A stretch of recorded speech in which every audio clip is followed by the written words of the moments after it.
গাড়ি থাকা অবস্থায় কিভাবে বিক্রি হয়ে গেল? আসলে স্যার আপনার আগে একজন কাস্টমার এটা নেবেন বলে কনফার্ম করেছে। আমি এখন এটা প্যাক করব। এটা কত টাকায় সেল করেছে? শাড়িটার দাম 2000 টাকা। 2000 টাকা, ঠিক আছে, আমি আপনাকে 10,000 টাকা দিচ্ছি। দেখেন, এটা আমার ওয়াইফ পছন্দ করেছে, যে কোনো মূল্যেই হোক এটা আমি নিতে চাই। আসলে স্যার সব কিছু তো টাকা দিয়ে কেনা যায় না, তাছাড়া এটা অন্য কাস্টমার নেবেন বলে কনফার্ম করেছে। কে নিয়েছে? ওইটা আমি নিছি।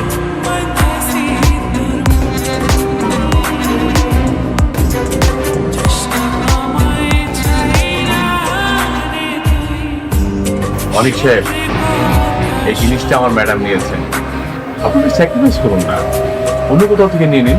আপনিও চাইলে স্যাক্রিফাইস করতে পারেন। কি বললেন মিস্টার অনিক সাহেব? এত সহজ আমার পছন্দ করা জিনিসটা আমি আপনারা দিয়ে দিব? জীবনেও না। ম্যানেজার আঙ্কেল, জি। এখানে এত কথা কেন হইতেছে? বিলটা দেন আর চলেন এখান থেকে। আপনি কাজ করুন, ওয়েট করুন। হ্যাঁ জি স্যার। চলো আমরা চলে যাই।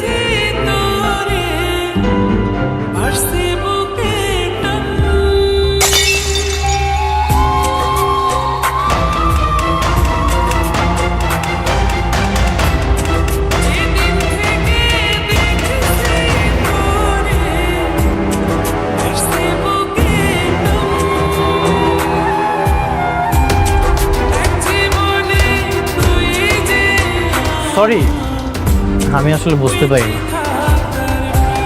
আচ্ছা, এটার প্রাইস জানি কত?